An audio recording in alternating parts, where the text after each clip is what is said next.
Hello friends, எல்லோரும் எப்படி இருக்கீங்க? கண்டிப்பாக நல்லா இருப்பீங்க நம்புகிறேன். இதில் நம்ம என்ன பேச போகிறோம்னா, குட் பேட் அக்லி. என்னப்பா படமே வரல, அதை பற்றி என்ன பேச போகிறீங்க அப்படின்னா, ஆமாங்க, அதில் இருக்கிற ஒரு சில விஷயங்களை பற்றி பேச போகிறோம்.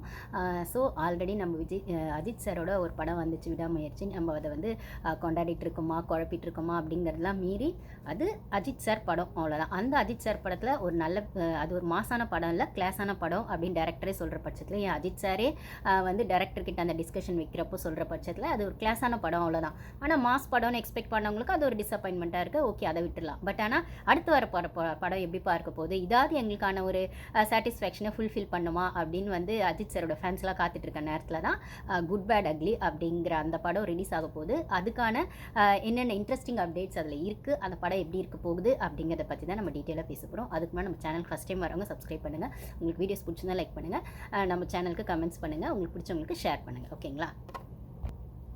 சரிங்க. குட் பேட் அக்லி இந்த படத்தோட ஃபர்ஸ்ட் சிங்கிள், செகண்ட் சிங்கிள்ஸ் அதெல்லாம் வந்து ரிலீஸ் ஆயிருக்கு. நானுமே பார்த்தேன் அந்த சாங்ஸ். ஒரு சில சாங்ஸ் எல்லாம் யூடியூப்ல யார் யார் பார்த்தீங்கன்னு தெரியல, பார்க்காதவங்க போய் பாருங்கள். அந்த ஃபர்ஸ்ட் சிங்கிள், செகண்ட் சிங்கிள் அந்த சாங்லாம் வந்து நிஜமாக ஒரு சில சாங்லாம் வந்து அந்த லிரிக்ஸ்லாம் அந்த விஜய் சாருக்காக ஒரு சில படத்தில் வர பீஸ் படத்தில் அந்த லிரிக்ஸ் எப்படி இருக்குமோ அந்த மாதிரி அஜித் சாருக்கு இந்த படத்தில் ஜிவி பிரகாஷ் தான் மியூசிக் போட்டிருக்காரு. ஸோ லிரிக்ஸ்லாம் அந்த சாங்ஸ்லாம் பார்க்கும்போது செம்மவே கெத்தாக இருந்தது. கண்டிப்பாக இது ஒரு மாஸ் படம் அப்படிங்கிறதுல எந்த டவுட்டுமே வந்து ஃபேன்ஸ்க்கு வேண்டாம். ஸோ வந்து விடாமுயற்சியில் வந்து எங்களுக்கு கிடைக்க வேண்டியது கிடைக்கலையேப்பா அப்படின்னு வந்து கோவமாவோ வருத்தமாவோ ஏதோ ஒரு சின்ன ஆதங்கத்திலையோ இருக்கிற ஃபேன்ஸுக்கு வந்து இந்த படம் வந்து செம்மையாக டபுள் போனஸாக இருக்கும் அப்படிங்கிறதுல எந்த டவுட்டும் இல்லை அப்படின்னு நான் சொல்லலைங்க. டேரக்டர்லேருந்து அந்த டீம்லேருந்து எல்லாருமே சொல்லிட்டு இருக்காங்க. ஏன்னா இந்த படம் தெறிக்க விட போகுது அப்படிங்கிற மாதிரி தான் இருக்க போகுது அப்படின்னு ரொம்பவே கான்ஃபிடென்ட்டாக அந்த ஒரு டேரக்டர் ஆகட்டும் அந்த டீம் ஆகட்டும் சொல்கிறாங்க. இல்லை ஜிவி பிரகாஷ் சாருமே சொன்னது என்னென்னா, அவருக்கான பர்சனல் விஷயங்கள்லாம் இருக்குது, நம்ம அதுக்குள்ளெல்லாம் போக வேண்டாம். ஆஃப்டர் 18 இயர்ஸ் அவருக்கு கிடச்சிருக்க இந்த வாய்ப்பை அவர் செம்மையாக யூஸ் பண்ணியிருக்காரு அப்படிங்கிற மாதிரி சொல்லியிருக்காரு. நானுமே அந்த ஒரு சாங் பார்க்கும்போது அந்த லிரிக்ஸோடு அதெல்லாம் பார்த்தேன். நிஜமாவே நல்லா தாங்க இருந்தது. சரி, ஓகே, குட் பேட் அக்லி அப்படின்னு சொல்கிறீங்களே, good okay, bad okay, ugly okay, இது என்னப்பா குட் பேட் அக்லினா இது என்ன? அஜித் சாருக்கு வந்து 3 கெட்டப் இருக்கா, இல்லை என்ன சொல்ல வரீங்க அப்படிங்கிற இடத்துல வந்து இது வந்து 3 கெட்டப் அப்படின்னு சொல்கிறாங்க. பட் ஆனால் 3 கேரக்டர்ஸ் இல்லை அப்படின்னு ஒன்று சொல்கிறாங்க. அப்போ வந்து நம்மள வந்து இந்த படத்தில் என்ன எதிர்பார்க்கலாம், நம்மளோட மாஸ் அந்த எலிமெண்ட்ஸ்லாம் அஜித் சார் கிட்டேருந்து எதிர்பார்க்கலாம்னா கண்டிப்பாக எதிர்பார்க்கலாம். மங்காத்தா படம் மாதிரி அதை விட இன்னும் சூப்பராக இருக்கும் அப்படின்னு சொல்கிறாங்க.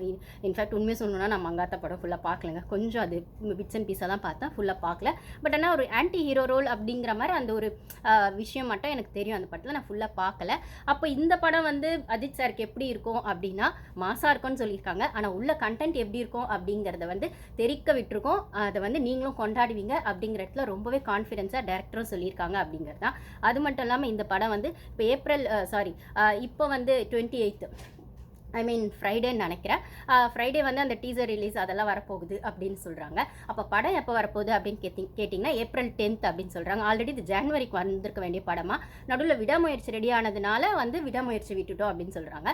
ஸோ வந்து இதில் வந்து ஜனவரிக்கு வந்து நாங்கள் பொங்கல் செலிப்ரேஷனாக செம்மையாக கொண்டாடி இருப்போம்ல அப்படிங்கிற இடத்துல இப்போ நடுவில் விடாமுயற்சி விட்டுட்டு வித்தின் 1 month இன்னொரு படம் வருது. அப்போ அது எப்படி வந்து கரெக்டாக இருக்குமா அப்படின்னு கேட்டால், நம்மளுக்கு என்னங்க, அஜித் சார் ஃபேன்ஸோ இல்லை விஜய் சார் ஃபேன்ஸோ மாதத்துக்கு ஒரு படம் கொடுத்தா கூட தான் பார்க்க ரெடியாக இருக்குமே நாங்கள் அப்படிங்கிற இடத்துல வந்து இது வந்து நம்மளுக்கு வந்து ஒரு பெரிய ட்ரீட் ஃபீஸ்ட்டுன்னு தான் சொல்லணும். அப்படிங்கிற இடத்துல விடாமுயற்சியில் கிடைக்கல அப்படின்னு யோசிக்கிறவங்களுக்குலாம் இந்த படம் செம்மையாக இருக்கும் அப்படின்னும் போது, சரி இதை நீங்கள் ஏப்ரலில் விடும்போது இது வந்து ஒரு ஃபெஸ்டிவல் டேஸில் விடுறீங்க, பொங்கல் தீபாவளி டைமில் விடுறீங்க அப்படின்னா அது வேறு மாதிரி இருக்கும். இப்போ ஏப்ரலில் விடுறீங்களே அப்படிங்கிற மாதிரி கொஸ்டின்ஸ்லாம் வருது. April 10th அப்படின்னு சொல்லும்போது April 10th 11th government holiday வருது போல், மகாவீர் ஜெயந்தி. ஸோ அது கண்டினியூஸாக வீக்கெண்டோ வருது அப்படின்னு சொல்கிறாங்க, சாட்டர்டே சண்டே. அதுக்கப்புறம் April 14 Tamil new year holiday வருதுன்னும் போது கண்டினியூஸாக ஒரு வாரம் 10 நாளைக்கு அந்த ஒரு ஃபுல் செலிப்ரேஷன் மோடில் அந்த படம் இருக்கும். அதுக்குள்ளேயே ஜனங்க அந்த படத்தை தூக்கி கொண்டாட ஆரம்பிச்சிருவாங்க அப்படின்னு ரொம்பவே கான்ஃபிடென்ட்டாக வந்து டேரக்டர் சொல்லியிருக்காரு. நம்மளுக்கு டேரக்டர் யாருன்னு தெரியும், ஆதிக் ரவிச்சந்தர். அவர் வந்து அஜித் சாரோட ஒரு டை ஹார்ட் ஃபேன் அப்படிங்கிற இடத்துல அவர் வந்து சூப்பராகவே இந்த படத்தை அஜித் சாருக்கான ஃபுல் ஸ்பேஸ் கொடுத்து அஜித் சார் ஃபேன்ஸ்க்கான ஃபுல் எக்ஸ்பெக்டேஷனோட இந்த படத்தை பண்ணியிருக்க மாதிரி ரொம்ப ஸ்ட்ராங்காக சொல்கிறாரு. We are also waiting for that அப்படி அப்படிங்கிற மாதிரி தான் இருக்குது. நிஜமாகவே அவங்க கொடுத்ததெல்லாம் அந்த படத்தில் ஃபுல்ஃபில் ஆச்சுன்னா நம்மளுக்குலாம் கொண்டாட்டம் தான். அதை விட நம்மளுக்கு என்ன வேணும்? நம்ம விஜய் சாரும் சரி, அஜித் சாரும் சரி, வருஷத்துக்கு ஒரு படம் பண்ணாலும் 2 படம் பண்ணாலும் அதுக்கான ஒரு டைம் எக்ஸ்பெக்ட் பண்ணியிருக்க ஃபேன்ஸ்க்கு வந்து இது கண்டிப்பாக ஃபீஸ்ட்டாக தான் இருக்கும். அப்படின்னும் போது ஆல்ரெடி நம்ம விஜய் சார் பாலிடிக்ஸ்குள்ளே போயிட்டு அங்கே கலக்கிட்டு இருக்காரு. அவரோட படம் ஜனநாயகம் வருது அப்படிங்கிறதெல்லாம் மீறி இனிமேல் அவருக்கான படங்கள் கொஞ்சம் குறைய வாய்ப்பு இருக்குது. இல்லை படமே பண்ண மாட்டேன்னு சொல்கிறதுல அது அவரோட ஓன் டெசிஷன், அது ஓகே. அதே சமயத்தில் அஜித் சார் அட்லீஸ்ட் நம்ம இப்போ அஜித் சாரையாச்சும் அந்த மோடில் கொண்டாடுவோம் அப்படின்னும் போது இப்போ இவருக்கு வர இந்த படம் இவருக்கு அதாவது வித்தின் 1 மந்த்தே வர இன்னொரு படம் வந்து செம்மையாக இருக்க போகுது அப்படிங்கிறதுல எந்த டவுட்டும் இல்லைன்னு சொல்கிறாங்க. கண்டிப்பாக அது நிஜமாக அப்படியே இருந்தால் நல்லா இருக்குங்க. ஓகேங்களா? அதுக்குன்னு விடாமுயற்சி எனக்கு பிடிக்கலன்னு கேட்டால் நான் சொன்னேன், அது கிளாஸ் படமாக பார்க்க அது கிளாஸாகவே இருந்தது. மாஸ் படமாக பார்க்கணுன்னா இந்த படம் நம்மளை கண்டிப்பாக சாட்டிஸ்ஃபை பண்ணோம் அப்படின்னும் போது இதில் வந்து பிஜிஎம்லாம் செம்மையாக இருக்குது அப்படின்னு சொல்கிறாங்க. அது மட்டும் இல்லாமல் இது வரைக்கும் இந்த என்ன சொல்லுது, இதுக்கான அந்த ஷோ போடுவாங்க இந்த பெய்ட் ப்ரொமோஷன் அந்த மாதிரிலாம் இந்த படத்துக்கு வந்து ஏப்ரல் 10th ரிலீஸ் ஆகிற படத்துக்கு ஏப்ரல் 9th வந்து யூடியூபர்ஸ்க்கு, ரிவ்யூவர்ஸ்க்கு, அப்புறம் ஃபேன்ஸ்க்கெல்லாம் வந்து இது வரைக்கும் அது மாதிரி பண்ணலை போல இருக்குது. அதை பற்றி நம்மளுக்கு டீட்டெயில் தெரியாது அந்த டெக்னிக்கல் அந்த விஷயம் பற்றி.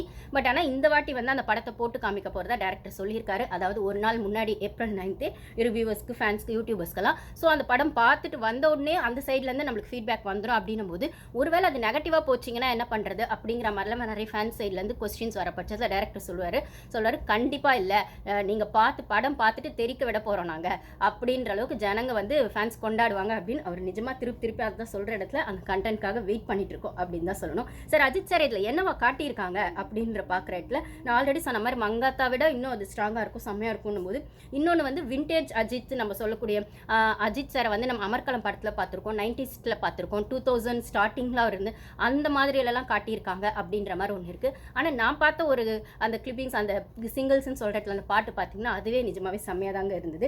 ஓகே, அவர் ஆன்டி ஹீரோவாக வராரா, ஹீரோவாக வராரா, மாஸ் ஹீரோவாக வராராங்கிறதுலாம் இல்லை. அஜித் சார் படத்துக்குன்னு ஒரு எக்ஸ்பெக்டேஷன் இருக்குன்னா அந்த படம் இதை கண்டிப்பாக ஃபுல்ஃபில் பண்ணோம் அப்படிங்கிற மாதிரி ஒரு விஷயத்தை அந்த டீம் வந்து சூப்பராக க்ரியேட் பண்ணியிருக்காங்க. ஆனால் அது க்ரியேட் பண்ணது மட்டும் இருக்கா, நிஜமாகவே அதை எக்ஸிக்யூட் பண்ணியிருக்காங்களா அப்படிங்கிறத நம்ம படம் பார்த்துட்டு தான் பேசணும்.